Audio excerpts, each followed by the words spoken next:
কাঁঠালের সিজন চলে যাবে আর কাঁঠাল দিয়ে পিঠে বানাই খাবো না, তাই কোনো দিন হয়? তাই এই দেখো বানাই ফেলাইছি কাঁঠাল দিয়ে তাল বড়া। আসসালামু আলাইকুম। এই দেখো, এই হলো গাছের ঠাস করে পড়া পাকা তাল।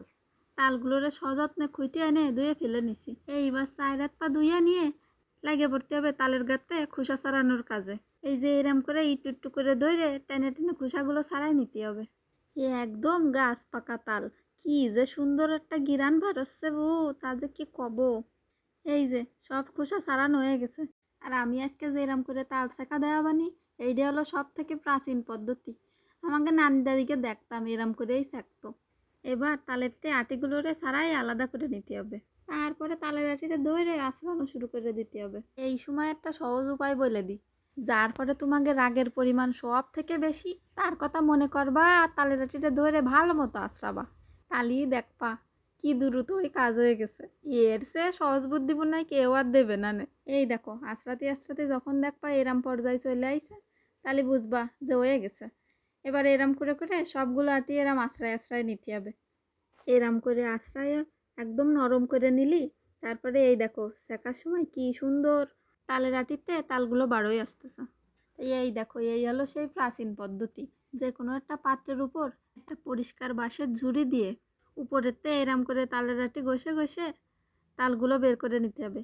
আর ওই যে ঝুড়ির নিচের পাশ দিয়ে দেখো কি সুন্দর এমনি এমনি তালগুলো বারোই চলে আসতেছে। তোমরা কারা কারা এরাম করে তাল শেখা দিয়েছো কমেন্ট করে জানাই দিও। এখন অবশ্য অনেক অনেক নতুন নতুন পদ্ধতি বাইর হয়েছে তাল শেখার জন্যই, কিন্তু গ্রাম অঞ্চলে এখনও অনেকেই এইভাবেই তাল শেখে। আর এদেরই মনে হয় সব থেকে সহজ পদ্ধতি। তা যাই হোক, এবার ওই সেঁকে রাখা তালের ভিতর দিয়ে দিতে হবে কুড়ে রাখা নারকেল। বানাতে হবে তাল বড়া, তা তার মধ্যে যদি নারকেল না দেওয়া হয় তাই কোনো দিন হয় তোমরা কও? আর বাবা রে বাবা, এখন নারকেলের যে দাম তার কি কব। একটা নারকেল দিয়ে মনে হয় 1 বিঘে জমি কিনা যাবে না। সে যাগ্যে সেই তালের মধ্যে আবার বালতিখানিক চিনি আর গামলাখানিক নুন দেওয়া হলো। এরপরে ঘপ ঘপ করে ফেলাই দিতে হবে চালের গুঁড়ো। তা চালের গুঁড়োর পরিমাণটা আবার একসাথে মেলা দেওয়া যাবে না, একটু দিয়ে মাখায় মাখায় নিয়ে দেখতে হবে যে পরিমাণটা ঠিক কতটুকু লাগবে। ব্যাস এইবার শুরু করে দিতে হবে আসল কাজ, মাখানোর কাজ। তাল বড়া বানাতে গেলে এই মাখানোর কাজটাই হলো মেন কাজ। মাখানোটা যত ভালো হবে তাল বড়াটা খাতিও তত মজা হবে। আর হ্যাঁ, তোমাদের এলাকায় এই তালের পিঠাটা কি নামে চেনে তা কমেন্টে জানাই দিও। আমরা আবার এটা তাল বড়াই কয়ে থাই। এই দেখো মাখাতি মাখাতি মনে হচ্ছে একটু কম পড়েছে, তাই আর একটু চালের গুঁড়ো দিয়ে আবারই মাখানো শুরু করে দেয়। তালের এই পিঠেটা মানে তাল বড়াটা বানানোর সব থেকে কঠিন কাজ বলতে গেলে শুধু এইটুকুই, যে পরিমাণটা বুঝে নেওয়া যে কতটুকু লাগবে, ব্যাস। আর কোনোই কাজ নেই। মাখাতি মাখাতি দেখবা যে ঘনত্বটা যখন এরকম পর্যায়ে আসতেছে যে ছোট এরকম বলের আকার দেওয়া যাচ্ছে, তাহলে বুঝে নিতে হবে যে ব্যাস কাজ শেষ, মাখানো কমপ্লিট। এবার বেশি না, অল্প কিছুক্ষণ রেস্টে রেখে দিতে হবে। তোমরা না আসলে রেস্টে নাও রাখতে পারো, কোনো সমস্যা নেই। এবার চলে আসতে হবে কড়ইয়ের কাছে। কড়ইতে 4 হাত পা নিয়ে নেমে পড়া যায় সেরকম পরিমাণ তেল দিয়ে দিতে হবে।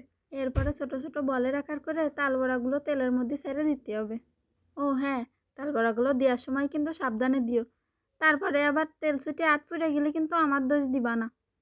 আর তাল বড়ার এই শেপগুলো কিন্তু বিভিন্ন রকমই দেওয়া যায়, তা ও অত শত করে খিদা বাপু, এই আড়াআড়ি মেরে দিলাম সবচেয়ে সহজ পদ্ধতি। এবার ওই তেলের মধ্যে যতগুলো ধরবে সেরাম করে সবগুলো তাল বড়া দিয়ে এক পাশ ভাজা নিতে হবে ভালো করে লাল লাল করে। তারপরে আবার একটা খুন্তি দিয়ে উল্টোয় দিতে হবে। এক পাশ ভাজা হয়েছে ওই পাশে তো ভাজা লাগবে, তাই না? আর কোনো রকম কোনো কেমিক্যাল মুক্ত একদম গাছ পাকা এরাম তালেতে যদি পিঠে বানানো হয় তা যে কী স্বাদ লাগে রে ভুগো, তার কব কি। তা যারা খাইছে একমাত্র তারাই বুঝতে পারবে।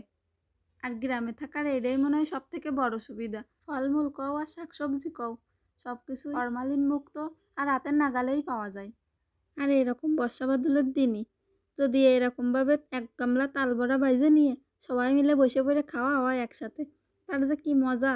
তা যারা জয়েন্ট ফ্যামিলিতে থাকে তারাও এটা ফিল করতে পারবে। এই দেখো কথা গতি গতি এইদিকে তাল বড়াগুলো কি সুন্দর ভাইজে লাল লাল হয়ে আইসা। এরম করে যতক্ষণ লাল লাল না হবে ততক্ষণ সুন্দর করে ভাইজে নিতে হবে। ও হ্যাঁ, চুলো রাসটা যেন হাই করা যাবে না, একদম লো হিটে ভাজতে হবে, তা নাহলে ভিতরে আবার কাঁচা থেকে যাবে না। এই যে ভাজা হয়ে গেছে, এবার এগুলোরে সুন্দর করে উঠিয়ে নিতে হবে। আর চালের গুঁড়ো দিয়ে বানানোর জন্যে এর উপরেরটা যেরাম সুন্দর মচমচে হয় ভিতরে সেরাম সুন্দর নরম থাকে। আর এই পিঠেটা কিন্তু চালের গুঁড়োর জায়গায় আটা দেওয়া যাবে না বা ময়দা দেওয়া যাবে না, তাহলে কিন্তু রাবারের মতো হয়ে যাবে। আর এতে করে পিঠের আসল স্বাদটাও আসবে না। এই দেখো সবগুলো পিঠে কি সুন্দর উঠোয় নেওয়া হয়ে গেছে। এবার ওই একই তেলে একই রকমভাবে আবার ছোট ছোট বলের আকার করে তাল বড়াগুলো দিয়ে ভেজে নিতে হবে।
এই যে বুগোরা সবগুলো তালবড়া বাইজে উঠোই নেওয়া হয়ে গেছে।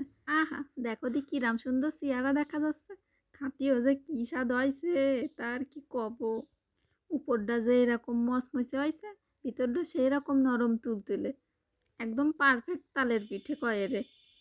তাই এই পিঠের রেসিপিটা তোমাকে কিরাম লাগলো কমেন্ট করে জানাইও। আর যারা নতুন দেখতেছো তারা অবশ্যই একবার ট্রাই করে দেখো, গ্যারান্টি দিচ্ছি খুবই ভালো লাগবে না।